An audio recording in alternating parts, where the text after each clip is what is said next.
Isaías se le conoce como el profeta evangelista, porque es el único profeta en el Antiguo Testamento que nos proporciona la exposición más amplia y la más clara que existe del Evangelio de la gracia de Dios en Jesucristo. Las primeras palabras del libro, inmediatamente visión de Isaías, hijo de Amós, nos habla de que este libro, el autor es precisamente Isaías. Casi todo el libro de Isaías consiste en visiones y sermones, como lo dice el versículo 1, visión de Isaías. O sea, Dios le dio a este hombre, a este ser humano, que vivía en la clase media muy alta, porque la familia de Isaías era una familia rica. Él, Isaías, era exactamente lo que equivale al apóstol Pablo en el Nuevo Testamento. Isaías, al igual que Pablo, fueron de los dos únicos profetas de Dios educados, cultos, con una preparación tremenda. Pablo era políglota, hablaba como 6 o 7 idiomas, se educó con Gamaliel. Isaías tuvo la mejor educación que alguien pudiera tener en el Antiguo Testamento, al contrario de los demás profetas que fueron llamados del campo. Así que Isaías era un hombre donde su familia pertenecía a la clase media alta, muy acomodada, y donde tenían acceso a los funcionarios públicos. O sea que Isaías fue un profeta, como lo vamos a ver, que sirvió a 4 reyes principales, 4 o 5 reyes principales, por la gracia que Dios le dio de estar cerca de los gobernantes. Así que fue un profeta que vivió continuamente en los palacios de gobierno. Casi todo el libro, repito, son visiones y sermones, y Isaías, de la familia real a la que pertenecía, era un hombre que recibió órdenes de Dios de predicar con valentía y con audacia. Uno de los problemas más grandes que enfrentamos actualmente en la sociedad es que cuando estamos delante de un funcionario público, cuando estamos delante de un gobernante, o cuando estamos delante de alguna persona poderosa o con dinero o con influencia, los cristianos como que nos comenzamos a hacer chiquitos, como que comenzamos a titubear y a tartamudear, y lo que le teníamos que decir ya no se lo decimos, porque existe en la naturaleza humana, en la carne, la tendencia de tratar de agradar a las personas, de caerles bien, de que no me vaya yo a decir algo que después ya no me dé hueso cuando llegue a diputado, o cuando llegue a gobernante, o cuando llegue a presidente. Y recordamos que delante de Faraón estuvo un hombre llamado Moisés, que al estar enfrente del hombre más poderoso del imperio egipcio en aquel tiempo, le dijo, ¿verdad? Vengo de parte de Jehová de los ejércitos. Y Faraón era un hombre que así con el dedo podía mandar a matar a cualquier persona. Sin embargo, Moisés sabía que al venir de parte de Dios era mucho más grande la comisión que él tenía que enfrentarse con cualquier hombre cuyo aliento está en el poder de Dios. Elías se presenta ante el rey Acab y le dice, vive Jehová delante del cual yo vivo, del cual yo estoy presente. O sea, Acab, tú serás muy poderosa, estarás casado con una mujer llamada Jezabel que ha mandado matar a todos los profetas de Dios, pero no te tengo miedo. Dice el Señor que en 3 años y medio no va a llover. Y estos hombres, profetas hebreos, se presentaban ante los gobernantes, se presentaban ante los más grandes dirigentes mundiales políticos sin ningún miedo, sin ningún temor. Y el mismo espíritu que ellos tenían y que los dejaba temporalmente, el mismo espíritu está dentro de nosotros. Pero ahora ese espíritu, con la diferencia que radica en nosotros, vive dentro de nosotros, y tenemos todavía mucho más poder, porque Jesús dijo que haríamos mucho más grandes obras que las mismas obras que Jesús realizó. Así que nosotros tenemos que estar conscientes de que Dios no nos ha dado un espíritu de cobardía. Juan el Bautista le dijo a Herodes, el emperador más grande, el gobernante en su época, no te es lícito que vivas en adulterio con tu cuñada.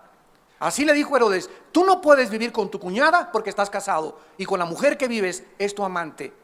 Y esta agresividad, esta audacia, esta forma de expresar los pensamientos de Dios a los gobernantes es lo que se necesita actualmente. Pero se ha perdido todo esto por el afán de hacer alianza, del compromiso, de caer bien. Y nosotros somos hombres y mujeres que hemos sido enviados al mundo a quitarle las vendas de las tinieblas, de la ignorancia a la gente, para que la luz de Jesucristo resplandezca en sus corazones. Este hombre Isaías fue odiado y obstaculizado por un rey llamado Acaz y favorecido y respetado por Ezequías, aproximadamente en el año 716-690 antes de Jesucristo. El libro de Isaías terminó en el año 680 de ser impreso, cuando el ejército asirio fue destruido.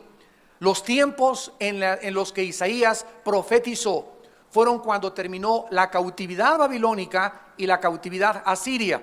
En el año 722 antes de Cristo fueron llevadas 10 tribus de Israel cautivas al imperio asirio, y quedaron solamente 2 tribus en el sur, que fueron Judá y Benjamín. Se conocía como el reino del sur y el reino del norte. El reino del norte fue llevado cautivo las 10 tribus y quedaron solo Judá y Benjamín. Ya estas 2 tribus que eran y formaban el reino del sur es a quienes Isaías dirigió este mensaje.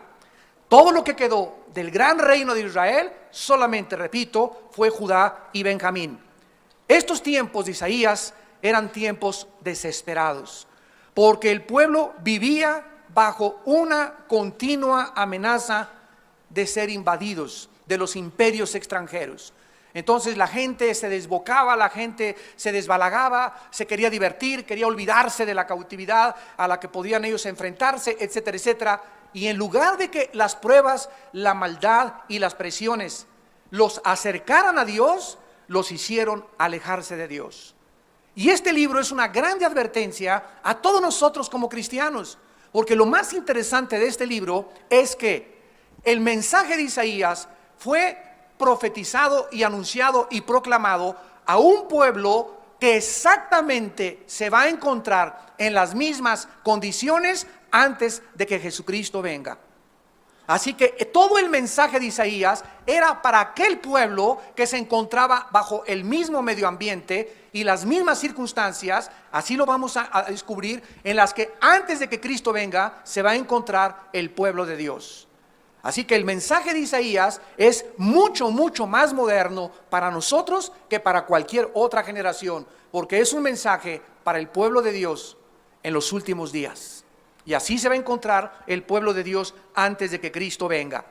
Vamos a ver en primer lugar que particularmente fue escrito el libro de Isaías a nuestra época, en primer lugar para presentar y recordar la salvación maravillosa a todos aquellos en esta época que quieran creer y escuchar la palabra de Dios. Porque de tal manera amó Dios al mundo que ha dado a su Hijo unigénito, para que cualquiera de ustedes que en Él cree no se pierda, mas tenga la vida eterna. Así como Isaías fue en sus tiempos un gran evangelista, ahora hemos sido llamados nosotros también a evangelizar al mundo, a contarle al mundo las buenas noticias de que Dios los ama. Pero ¿cómo que Dios me ama?, me preguntará alguna persona ante la situación en que yo me encuentro. La Biblia nos muestra que la mayor parte de la humanidad se encuentra desesperada. La generación en la que tú vives y en la que yo vivo es una generación llena de ansiedad. Nunca hemos visto el fenómeno de la depresión, psicológicamente hablando, como en la generación que vivimos. La mayor parte de la humanidad, de acuerdo a la Organización Mundial para la Salud, se encuentra deprimida. O sea que la depresión es la enfermedad número 1 actualmente en el mundo entero. Y no es para menos. Yo, si no fuera cristiano, estaría, ¿verdad? No sé dónde real y sinceramente me podía encontrar. Pero es un mundo donde estamos viendo por todos lados guerras, devastaciones, pobreza, una corrupción increíble de los gobernantes.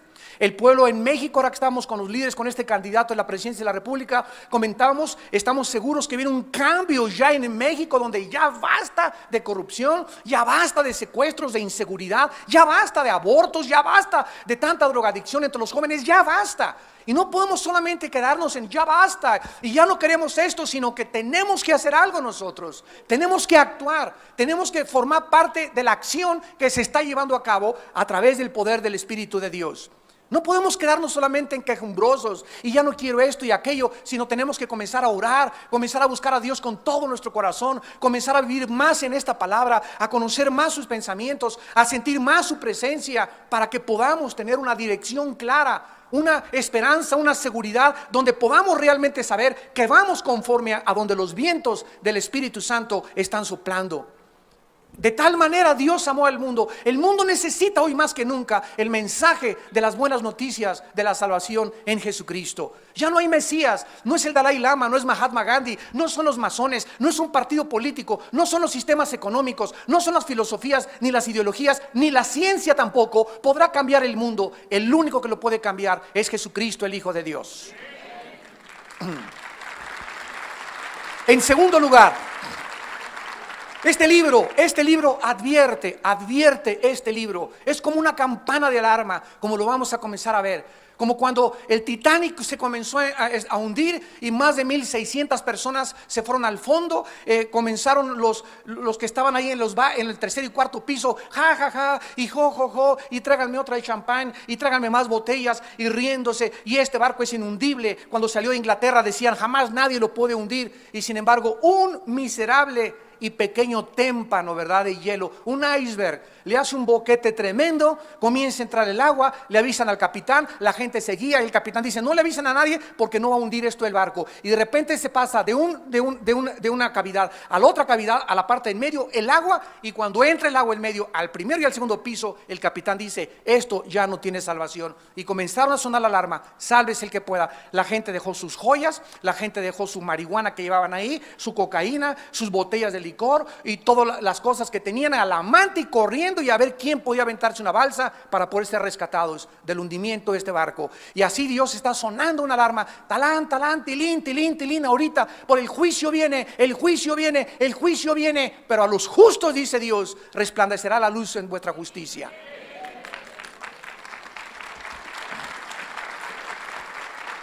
Este libro es una alerta porque nos dice que la paga del pecado es la muerte.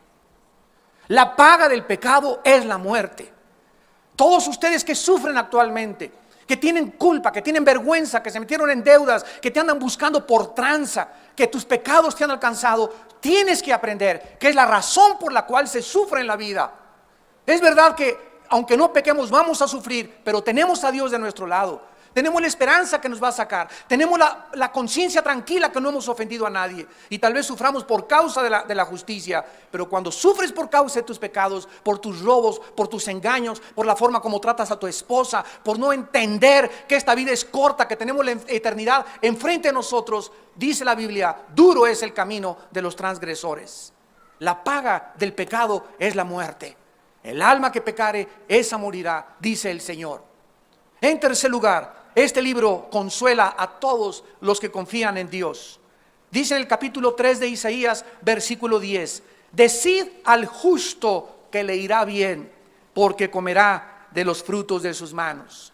Es verdad que el justo y nosotros los cristianos estamos enfrentando un mundo horrible de discotecas, de pornografía, de corrupción, de hipocresía, de enfermedades mentales, de depresión, de ansiedad. Pero Dios te dice en esta mañana, tú mantente firme, ahonda y profundiza aún más tus convicciones, porque yo te juro, dice el Señor, porque es la palabra del Señor, que te irá bien en la vida. Te irá bien en la vida. Vas a salir adelante. Yo estoy contigo y no te dejaré ni te desampararé.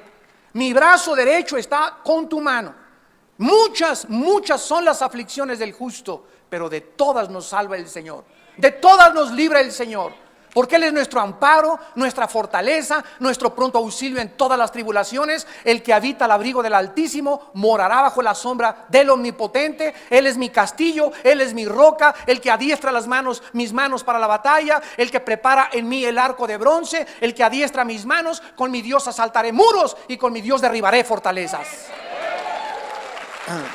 Él es el Señor de nosotros, el Rey de reyes y Señor de señores.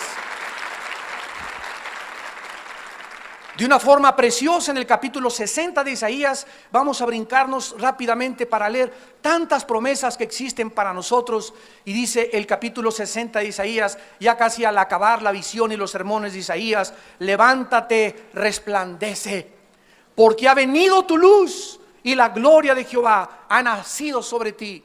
Lo primero que se nos manda es levantarnos. No podemos estar sentados quejándonos, desanimados, deprimidos, ahogados en el pozo de la desesperación y esperar que podamos brillar. No, nuestra responsabilidad es: levántate y resplandece. ¿Por qué? Porque en una luz no se puede esconder debajo de una mesa. Una luz no se puede meter debajo de una casa. Una luz tiene que levantarse para que alumbre todo. Y nosotros somos la luz del mundo. Y no podemos en el mundo andar así: ay, metí en la casa, ay, tengo muchos problemas, ay, ya nadie me quiere, ay, esto y el otro, ay, me dejó mi novia, ay, me dejó mi esposo, y ya estoy deprimido, y me voy a ir al alcohol, y me voy a las drogas. No, de ninguna manera. No huyas, no tome los caminos equivocados. No uses anestésicos que solamente van a hundirte más en la desesperación. Levántate y resplandece. Cuando nos levantamos, comenzamos a brillar. ¿Y por qué? Porque dice la Biblia: porque ha venido tu luz, porque la gloria de Jehová ha nacido sobre ti. El Espíritu Santo ha entrado a nuestras vidas para que podamos reflejar la gloria de Dios en la faz de Jesucristo. He aquí que tinieblas cubrirán la tierra, y nos lo anuncia el profeta hace 2700 años que fue escrito este libro. 2750 años aproximadamente. Tinieblas cubrirán la tierra. ¿Las puedes ya ver? ¿Ya puedes darte cuenta de qué oscuro está el mundo? La ciencia está más sumida en la desesperación que nunca. Cada vez la depravación y la pornografía, matrimonios gays, la homosexualidad, la corrupción de los políticos, las filosofías, las escuelas. ¿Pueden sentir, amados santos de Dios, nosotros que somos el pueblo de Dios, el tesoro de Dios, podemos sentir ya cuántas tinieblas hay, cuánto satanismo, cuánta maldad, cuántos robos, cuánta delincuencia, cuántos secuestros? Las tinieblas aún se van a hacer más densas. No dejes que esas tinieblas vengan a tu casa, se metan a tu casa, te ahoguen en la confusión, porque las tinieblas es el reino donde opera Satanás. El Espíritu Santo opera en el reino de la luz, y yo me tengo que salir de las tinieblas y estar bajo el reino de la luz. Necesitamos hoy más que nunca en nuestra vida luz. Porque la luz es la que nos da dirección, es la que nos dice que estamos bien. En la oscuridad, en la cueva, sin luz, sin ninguna lámpara, nos desesperamos y nos confundimos. Gruñimos como los osos y caemos como ciervos o cervatillos heridos de sus patas en las trampas, en las cuevas y en los hoyos. ¿Por qué? Porque ha venido nuestra luz. Dios ha venido a nosotros para darnos esta esperanza. Y sobre ti, dice la Biblia, amanecerá Jehová, y sobre ti será vista mi gloria. Andarán las naciones a tu luz, y los reyes al resplandor de tu nacimiento. Alza tus ojos alrededor y mira, mira, todos estos se han juntado, vinieron a ti. Tus hijos, dice el Señor, vendrán de lejos, y tus hijas serán llevadas en tus brazos. Así es, Dios nos promete a nosotros en esta generación que Él salvará a nuestros hijos. Son de nosotros nuestros hijos, y se los vamos a arrebatar a Satanás. Y mis hijos no se los van a llevar las drogas, y no se van a caer en la prostitución, y no van a caer en el alcoholismo. ¿Por qué? Porque son nuestros hijos y nuestra simiente es santa, pero tenemos que luchar por ellos. Tenemos que ser valientes, tenemos que brillar, tenemos que levantarnos, porque hay mucho por lo que luchar en la vida. Entonces verás y resplandecerás, versículo 5, se maravillará y ensanchará tu corazón, porque se haya vuelto a ti la multitud del mar, y las riquezas de las naciones hayan venido a ti. Todas estas promesas que Dios le dio al pueblo antes de que Cristo viniera eran para nosotros.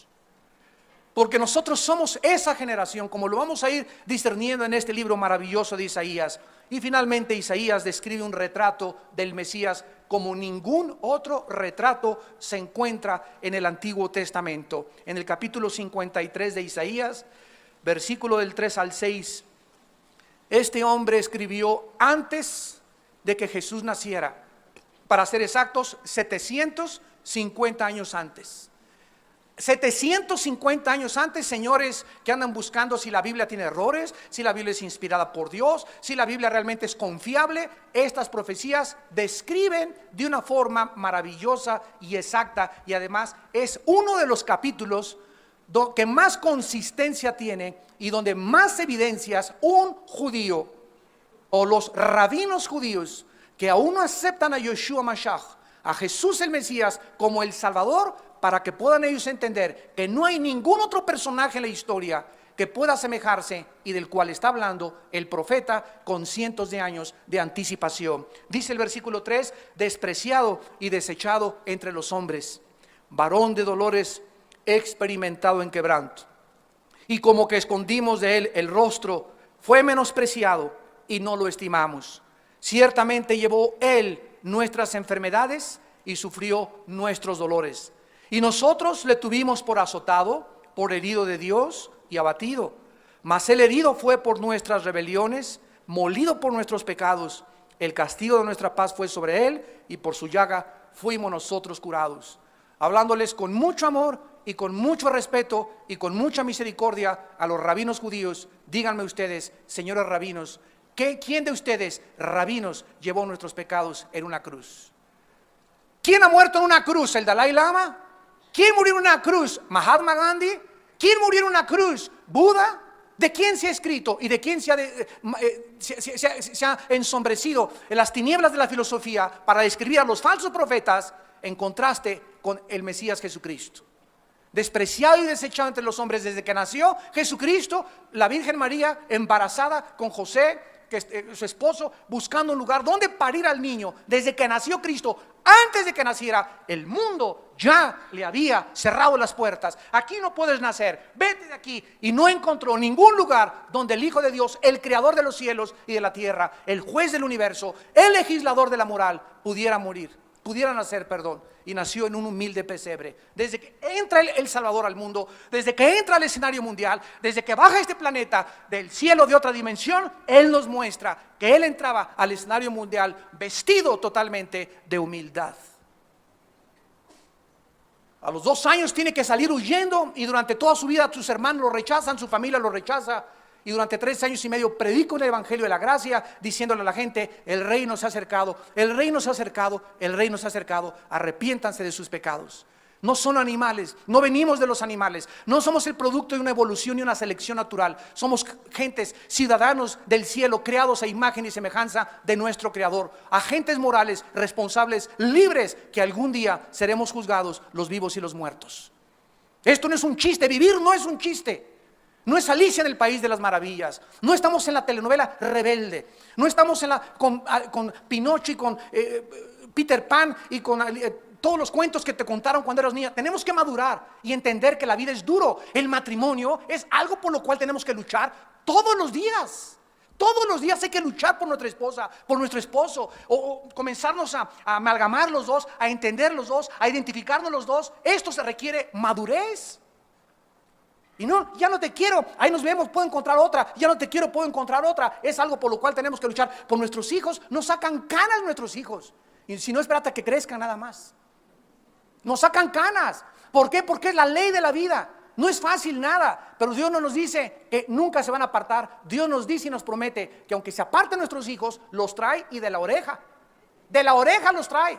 No nos promete que no se van a ir. Y se brincan las rejas, hacen diablura y media, hacen travesura y media. Hasta en la cárcel han acabado muchos. Otros los tenemos que ir a recoger a un hospital psiquiátrico, otros en centros de rehabilitación de las drogas. Pero de ahí Dios los trae y los convierte en profetas, y los convierte en predicadores, y los convierte en pastores y misioneros de Dios. Porque ese es nuestro Dios. Y este es el poder transformador del evangelio. Este es el poder transformador del evangelio. Ver a la gente restaurada, ver a la gente que se cayó, a pastores que pecaron, a misioneros que fracasaron, a hombres de Dios y mujeres de Dios, a organizaciones cristianas que se arrepintieron y Dios los levantó mucho, mucho más alto. ¿Por qué? Porque es el poder de Dios para salvación. Cuando el justo cayere, no quedará tirado, porque Dios sostiene su mano. Ante Dios no hay absolutamente nada imposible. Además, en este libro maravilloso se hace énfasis especial en la doctrina de Dios.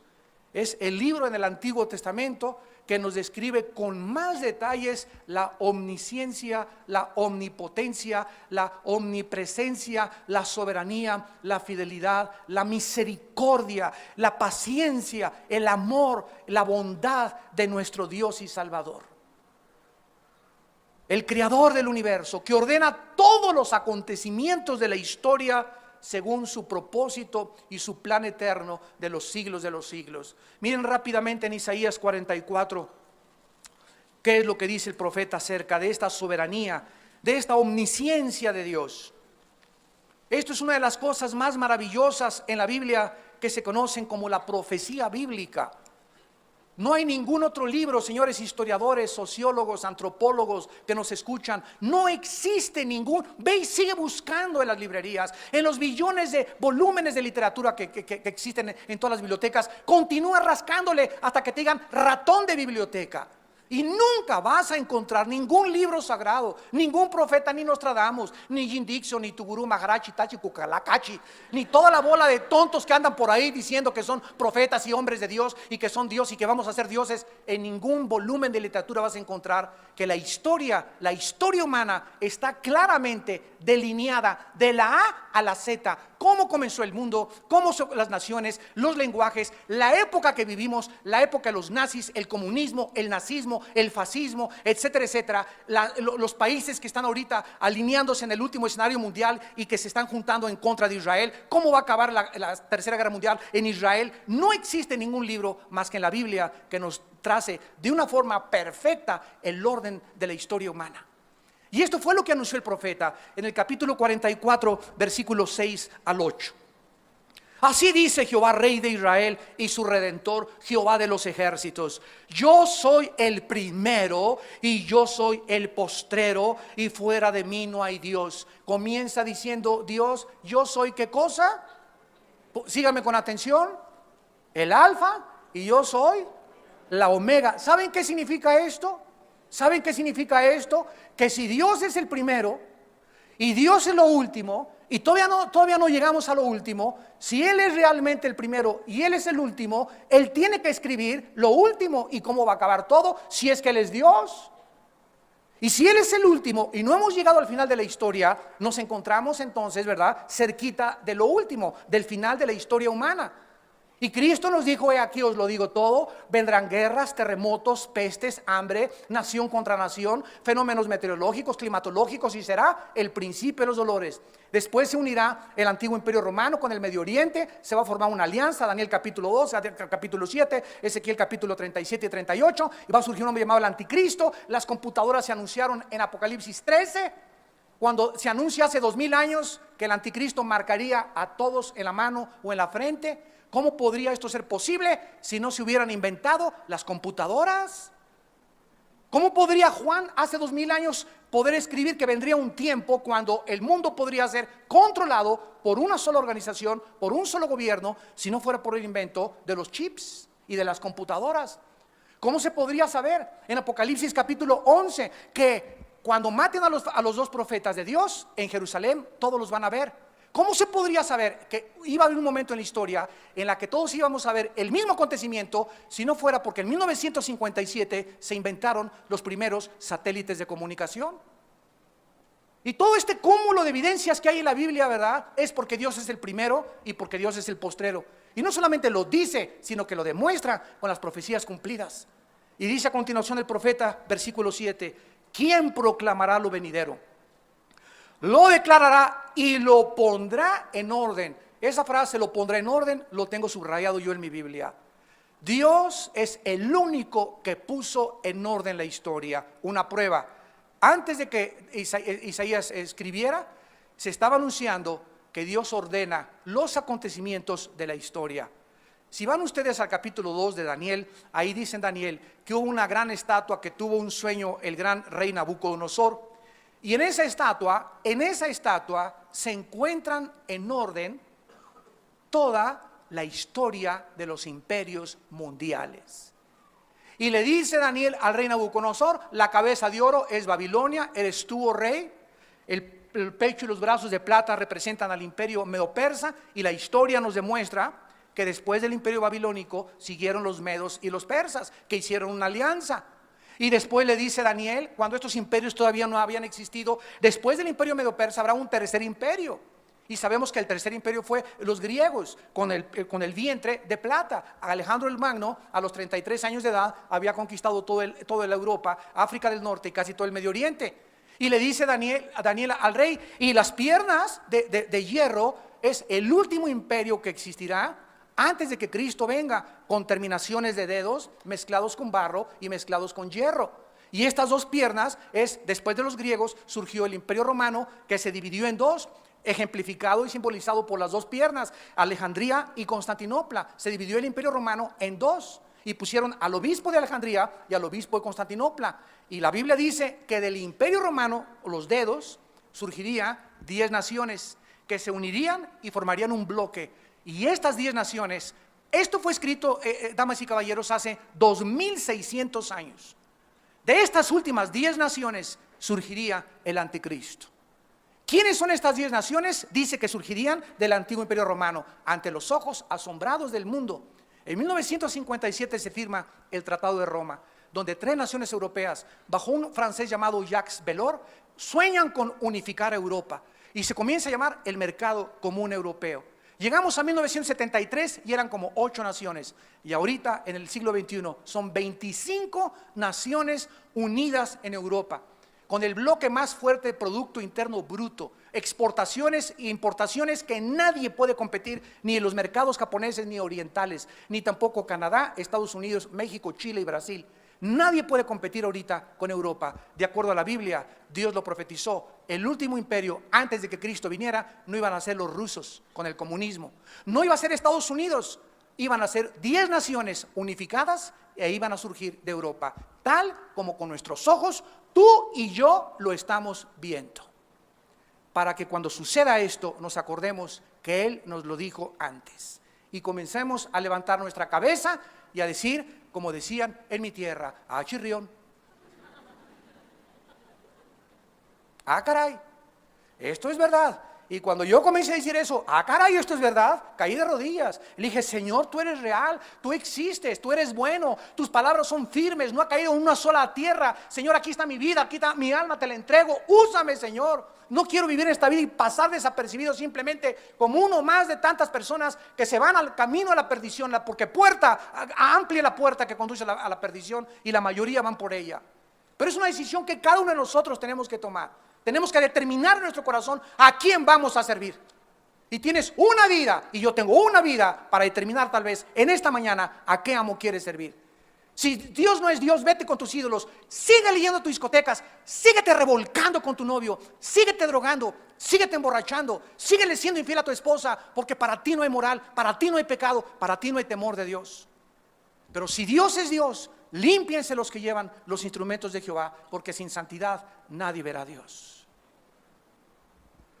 Este es el panorama que nos pinta el profeta Isaías. ¿Quién proclamará lo venidero y lo pondré en orden delante de mí, como hago yo desde que establecí el pueblo antiguo, desde Abraham hasta la venida de Cristo? El milenio, la nueva Jerusalén y la eternidad están en la Biblia, de la A a la Z. ¿Quieres conocer la historia desde el origen del hombre hasta el final de la historia humana? Solamente se encuentra en un libro llamado la Biblia. Y dice el profeta en el versículo 8, no tengan miedo, no temáis, ni se amedrentéis, no te lo hice oír desde la antigüedad y te lo dije, luego vosotros sois mis testigos, no hay Dios sino yo, no hay fuerte, no conozco ninguno. ¿Qué es lo primero que Dios nos dice, amados santos, hermanitos en Cristo? ¿Qué nos dice el Señor? Que no tengamos miedo de la vida. No tengas miedo. Si tenemos un Dios que nos ha puesto en orden todo el panorama de la historia, y si sabemos exactamente qué va a pasar y que estamos en sus manos y que nadie nos puede arrebatar de sus manos, ¿por qué entonces temen, pequeña manada? Yo soy vuestro Dios, poderoso para hacer que ustedes nadie los arrebate de mi mano. Yo soy el Dios con ustedes porque sabemos que ni desnudez, ni espada, ni persecución, ni la muerte, ni lo porvenir, ni los ángeles, ni lo invisible, ni lo visible, nunca nada nos podrá separar del amor de Dios que es en Cristo Jesús nuestro Señor. No tengan miedo, no se los hice oír desde la antigüedad. Ustedes entonces son mis testigos. Ustedes son mis testigos de que yo soy Dios. Fuera de mí no hay Dios. Los demás dioses son inventos de la raza humana. Yo soy el Dios de la Biblia, el único Dios vivo y verdadero.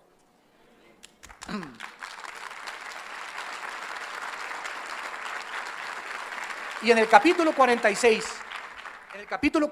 de Isaías, versículo 9 al 10, el profeta vuelve a llamar otra vez la atención acerca de lo mismo.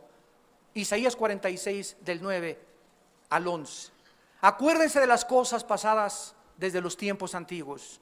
O sea, recordemos la historia de Abraham. ¿Cómo se cumplió todo lo de Abraham?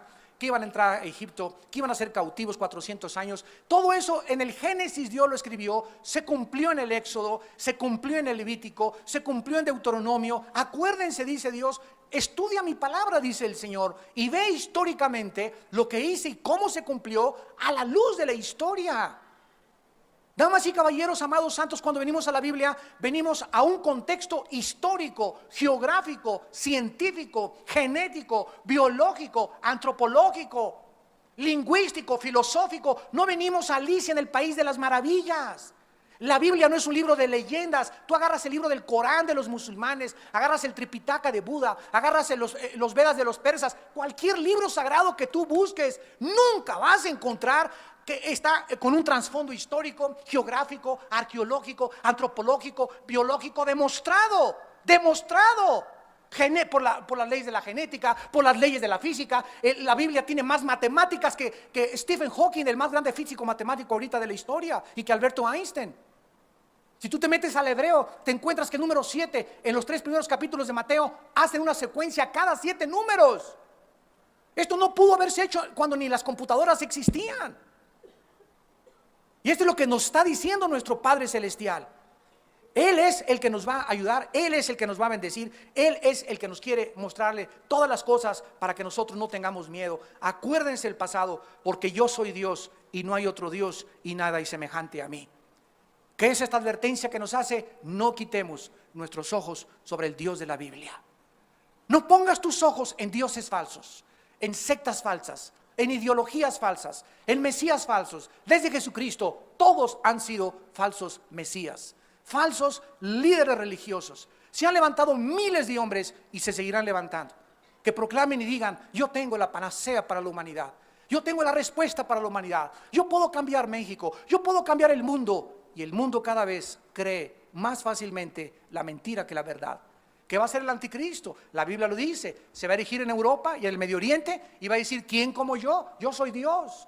Va a abolir los tiempos, las leyes, va a cambiar el calendario solar del anticristo, va a cambiar los 10 mandamientos. ¿Cómo es posible esto? Ya lo hemos visto miles de veces en la historia. Hace poco yo leí en un libro que el más grande empresario de los medios masivos de comunicación, llamado Ted Turner, dueño de la CNN, la cadena más fuerte que existe de medios masivos de comunicación, dijo al llegar a su oficina: yo ahora les voy a enseñar los 10 mandamientos. Y él hizo sus 10 mandamientos y obligaba a que los empleados que trabajaban en su compañía en la CNN leyeran los 10 mandamientos y se sometieran a ellos. Gracias a Dios que ya no es el dueño, ¿verdad? Ya hay una mezcla ahora de esa compañía y ahora él solamente ocupa un porcentaje mínimo de acciones. Pero cantidad de hombres millonarios, poderosos han dicho eso. Ahora no hay ley más que la mía. ¿Y cuántos hombres ustedes en casa dicen lo mismo? Aquí nomás mis chicharrones truenan, vieja mis chilaquiles, chamaco mis pantuflas, chamaca préndame la televisión. Llegas a tu casa sintiéndote el rey y no eres Dios. Eres siervo de tu casa, eres siervo de tus hijos, eres siervo de tus empleados, porque el que es al último es el más grande entre nosotros. Y el que sirve a los demás será puesto arriba de los demás. ¿Quieres que la gente te exalte? ¿Quieres que tu familia te reconozca? ¿Quieres que en tu empresa puedan decirte: mi patrón es lo máximo? Sirve a los demás, lávale los zapatos, lávale los pies. Humíllate delante de tu Dios y Él te exaltará en el tiempo oportuno. Y finalmente dice Isaías en el capítulo 46, versículo 10, que anuncio lo por venir desde el principio y desde la antigüedad, lo que aún no era hecho, que digo, mi consejo permanecerá y haré todo lo que quiero. Que llamo desde el oriente al ave y de la tierra lejana al varón de mi consejo. Yo hablé y lo haré venir, lo he pensado y también lo haré. En otras palabras, una sola letra y palabra de la Biblia es, por eso se llama la palabra de Dios, porque es lo que Dios ha hablado y quedó impreso. Y Dios está detrás de este libro y nos dice en esta mañana todas las cosas que yo he hablado y las profecías que se cumplieron en el pasado. Si se cumplieron en el pasado, también se van a cumplir las del futuro. Porque yo haré lo que yo quiero y yo haré lo que yo he hablado. No mudaré lo que ha salido de mi boca. Y estas promesas son precisamente las que nos sostienen. Estas promesas son precisamente las que nos infunden el poder y el valor de vivir para Él. Tú y yo somos vulnerables porque somos seres humanos, tenemos pies de barro, somos frágiles. Dios se acuerda de nuestra condición. Somos sujetos a depresiones, somos sujetos a desánimo, somos sujetos a ya no que a veces, yo se los digo con todo mi corazón, ¿cuántas veces no he amanecido así y tienes ganas de aventar la toalla y amaneces deprimido? Si no somos querubines y Dios sabe nuestra condición, Dios sabe que aún no estamos en el milenio, aún tenemos un alma, tenemos pecado dentro de nosotros, pero Él se compadece de nuestra condición, se acuerda de que somos polvo. Si nosotros en ese momento nos hincamos y le decimos, Padre, ya no aguanto, ya no puedo, fortaléceme, y comienzo en ese momento, te alabo, y alabado sea el nombre de Jesús, alabado sea el nombre de Jesús, y alabado sea el nombre de Jesús, y a los 10 minutos que comienzas a alabar a Dios, en medio de tu depresión, hay algo sobrenatural que sucede, como que se comienza a despejar la atmósfera, y te das cuenta que esa depresión no es más que una opresión satánica contra nosotros. Invisible, así como si llegara el chamuco y nos rodeara con una sombra y nos hiciera así, nos quiere como exprimir y nos sentimos así que ya no podemos, pero es porque Dios está adiestrando nuestras manos para la batalla. Es ahí cuando tenemos que descubrir que esa depresión no es psicológica, esa depresión no es por ninguna otra cosa más que de los demonios que nos quieren derrotar, que nos quieren hacer sufrir, que nos quieren ver derrotados, que nos quieren ver humillados y que nos quieren ver desanimados, porque un cristiano desanimado es un cristiano que no sirve para nada. Pero descubre a Dios en medio de tu depresión, en medio de tu desánimo, alábale. Hay un poder que no se puede nadie imaginar en la alabanza. Hay un poder cuando llegas aquí en la mañana y ves aquí, y te llegas, ¡ay, qué ridícula se ve! Yo quiero rock. Si tú no sales de esa actitud tuya y llegas a la iglesia y no te animas, aunque llegamos así, ¿para qué es esta música al principio? Para comenzar a olvidarnos de todo y sí, gloria a Dios, está cayendo en mi casa, gloria a Dios, el Señor está en su trono, me dejó mi novia, gloria a Dios, hay un chorro de chavas más ahí por ahí, y comienza y te sales de eso, te escapas de esos pensamientos negativos que nos oprimen. Si tú haces eso, es porque confías en Dios.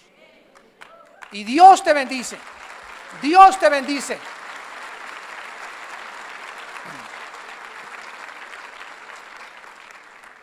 ¿Y qué pasa si no lo hacemos? 3 días de depresión, 4 días se vuelve algo crónico.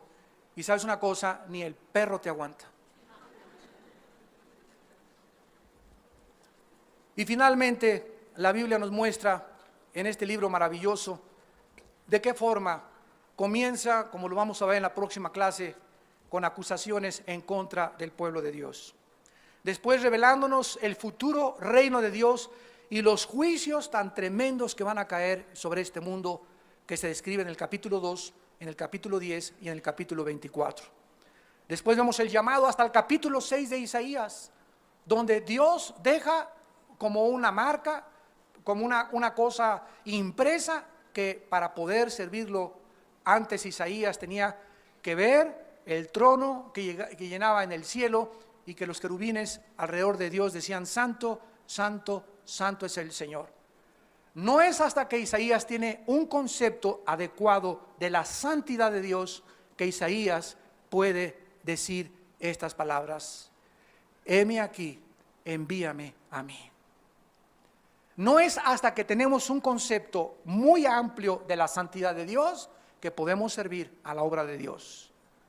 Porque hasta que tú comprendas la santidad de Dios, eres un instrumento poderosísimo en sus manos, porque te vas a santificar, te vas a limpiar cada vez más, te vas a purificar cada vez más, porque sabes que estamos caminando con un Dios que es 3 veces santo.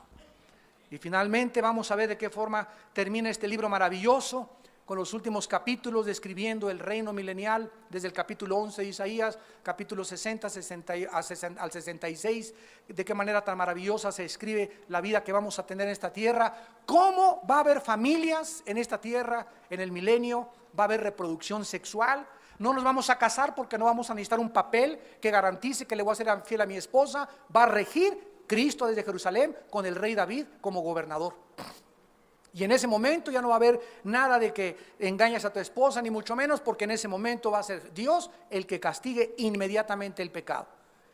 Y es un libro maravilloso que nos enseña finalmente a que si estas cosas han de suceder, amados santos de Dios, y el tiempo es corto, ¿cuánto más no haríamos bien en estar atentos a este libro como a una antorcha que alumbra en lugar oscuro, hasta que el lucero de la mañana venga y resplandezca en nuestros corazones? ¿Cuánto más no haríamos bien en vivir una vida santa y pía, de entregar lo que tenemos al Señor, de vivir para el Señor, de ya quitarnos tantas banalidades y tantas tonterías y concentrarnos solamente en lo que Dios quiere que nosotros hagamos, en que lo conozcamos y en que sepamos en nuestro corazón que Él es Dios y no hay otro Dios fuera de Él?